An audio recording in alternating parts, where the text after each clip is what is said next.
So, ayun guys, good morning good morning. Meron tayong problema ngayon guys about sa Facebook. Merong issue ngayon guys, hindi lang tayo nakaka-encounter pero karamihan. Bali, merong lumalabas sa dashboard natin na ayan guys. Ayan. Profile has some issue. Gagawa natin guys to na paraan mo paano mawawala. Tuturo ko sa inyo guys. So, bali ganito guys. Ito, andito na tayo guys sa may dashboard natin.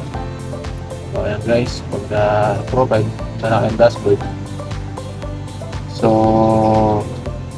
ito guys, bali yan, screenshot nyo lang yan guys. Screenshot lang natin. Ayan, pagka screenshot guys, click nyo to. Ayan. Ang profile nyo guys, yung pangalan nyo, click nyo lang. So pagka-click guys, ayan may lumitaw guys. Bali dito, screenshot ulit natin yan guys. Ayan. So screenshot ulit natin guys. Ayan. So pagkatapos nyan guys, yung dalawa na yan, tayo dito, balik tayo. Nasa profile tayo. Ayan. Profile tayo. Click lang natin yan. Yung arrow na yan. Ayan. Balik. Tapos tayo dito guys sa may support. Okay yan. Dito na lang. Mas maganda sa health and support guys. Ayan. Pagka-click nyo guys ng health and support, ito, click nyo yung support.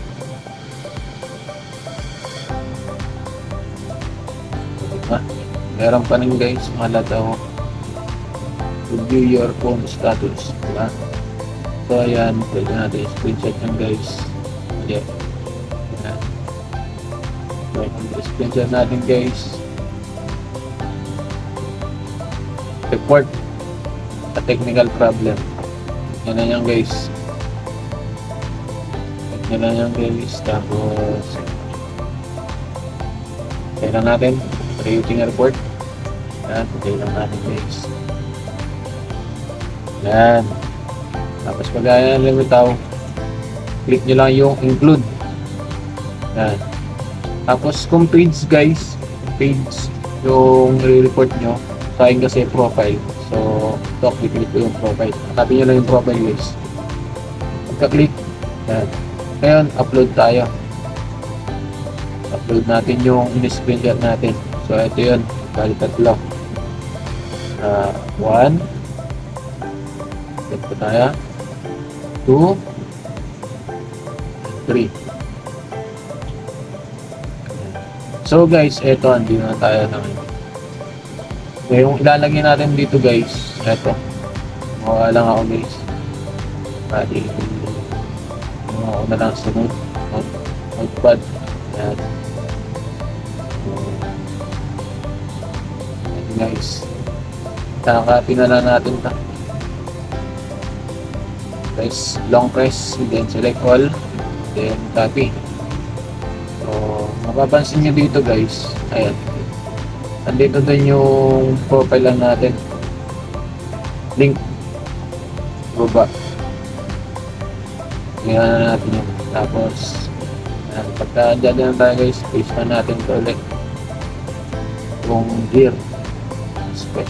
Ayan. So guys, may papasin na dito ngayon. That the respect I agree that I should oppose violated community standard. Ayan mga guys. So pagkatapos yan guys, upload lang natin. Gagawin lang natin to guys. Pagkatapos yan guys, send na pala. Ayan. Gagawin na natin to sa loob ng 1 week. So kasi inaabot yan mga 3 to 5 days lang guys. Okay na, wala na yung yung profile as some issue na yan. Nakalagay na doon yung kumbaga ba yung parang clean na status, clean, may check na, wala nang Wala nang negative. Ano nakalagay? Circle. Check na guys na green yung nakalagay doon. Ngayon pagkatapos nyan guys, dahil lang natin guys na mag-send. Ayun. So yun na guys. Dahil lang natin hintayin guys. Kung okay na. Wala yan guys. Ayan. So yung ano, yung parang meron din kayong kopya. Lalagay na lang dito sa ano. Dito pala. Ayan. Sa comment section yung sesend.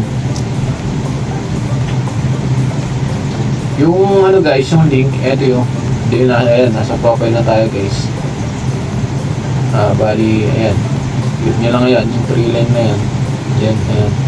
Eto, slide down. Ayan. Yung copy nyo lang yan. Tapos yun yung sa may link nyo nilalagay sa ay sincerely. Tapos keme root, ganun. Tapos sa baba yung link account nyo guys. So sana guys nakatulong sa inyong lahat.